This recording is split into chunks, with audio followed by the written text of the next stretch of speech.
बिरला ही शास्त्र सम्मत मार्ग में चल करके परम सिद्धि को प्राप्त होता है।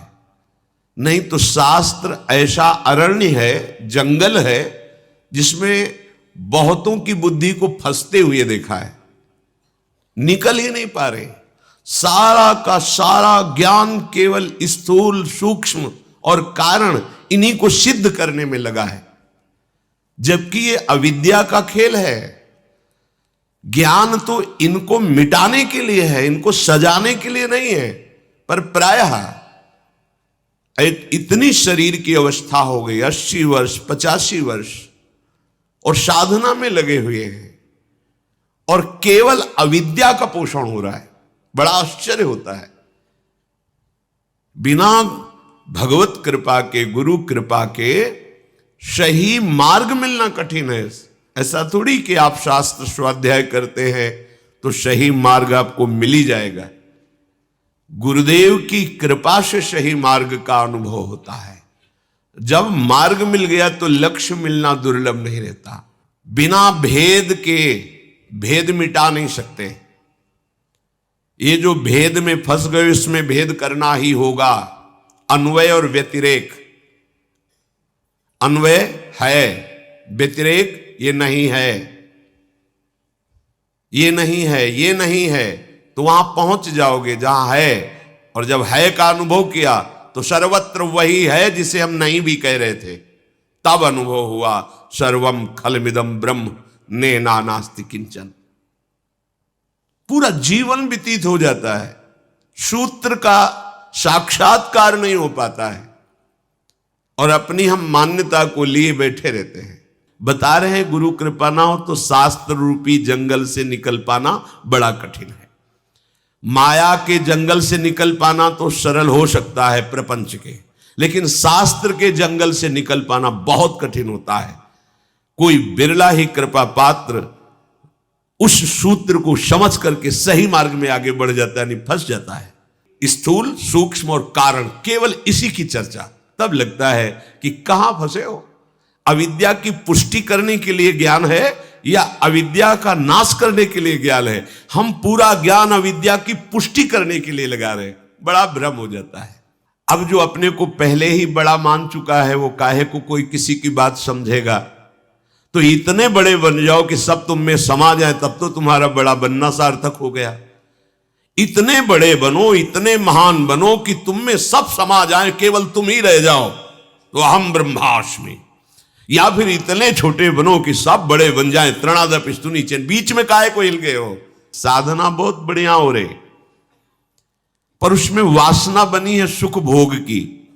तो ब्रह्मलोक में जाकर के ब्रह्मा जी के साथ वो सुख भोगता है। कौन?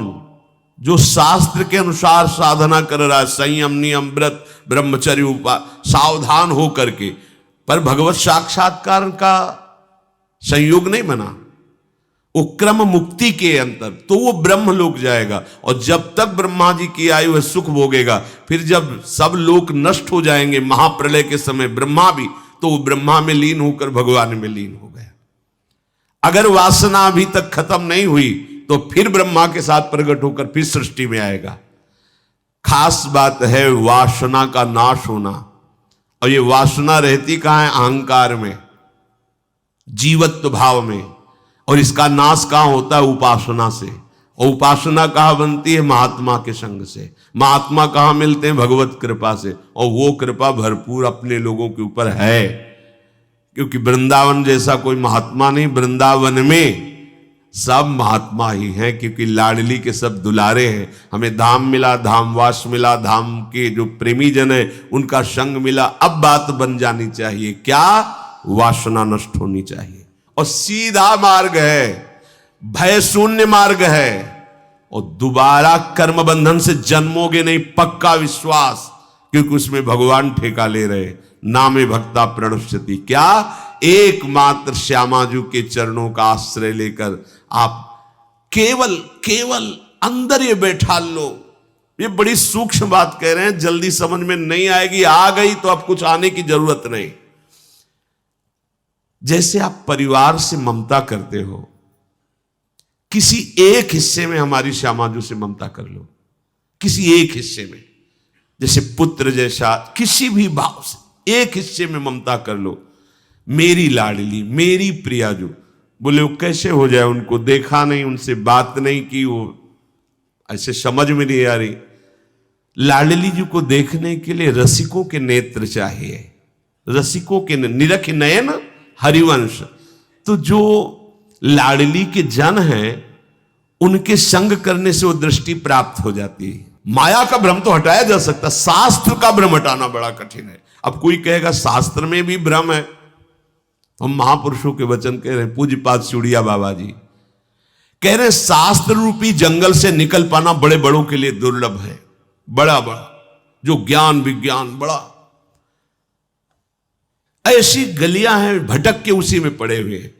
शून्य का ध्यान, षट चक्र का भेदन, अरे है तो सब अविद्या में ही। ये जितने चक्र चुक्र हैं ये सब हैं तो स्थूल सूक्ष्म कारण में। पूरी कैंची क्यों नहीं मारते? पूरी मारो कैंची, सीधे तीनों को अलग करो और अपने स्वरूप में आओ। काहे को भेदन और भेदन के चक्कर में? तीनों को एक साथ काटो, स्थूल सूक्ष्म कारण पूरा का पूरा माया का अधिकार खत्म करो, आओ स्वरूप में। अब ये बात समझ में नहीं आती, वही अर्जे हुए हैं। ये कुंडलिनी, ये चक्र, ये सिद्धि है तो सब अविद्या में ही ना। तो अविद्या मिटाने के लिए साधना की जा रही है, अविद्या सजाने के लिए। प्रायः अविद्या सजाने के लिए की जाती है। कोई बिरला ऐसा है जो अविद्या मिटा करके आगे बढ़े। छूटिवे के जतन विशेष बांधे जाए वो, गोस्वामी जी चैलेंज करते। छूटिवे के जतन विशेष बांध, अब वो बंध गया। क्यों? एक अज्ञानी तो जानता है कि मैं कामी हूं, क्रोधी हूं, अज्ञानी हूं, कभी कृपा होगी मैं आगे बढ़ूंगा। लेकिन वो जानता है कि मैं बहुत जानकार हूं, जानता है, पर वो जो जानना चाहिए, जिसके जानने के बाद जानना बाकी नहीं रहता, वो उसे मानता नहीं है। अब कैसे बात बने? वो अपने को जानकार समझ रहा है, ये सबसे बड़ी हानि है।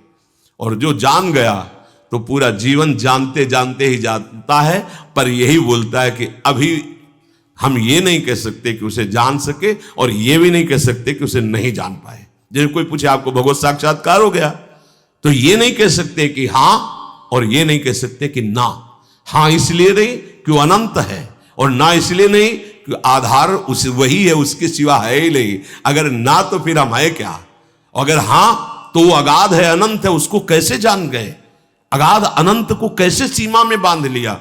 ये कई बार सत्संग में कहा, जैसे कोट, शर्ट, बनियान, तीन कपड़े, बनियान पहले, शर्ट पहले, ऊपर से कोट पहने, ऐसे ही आत्मस्वरूप का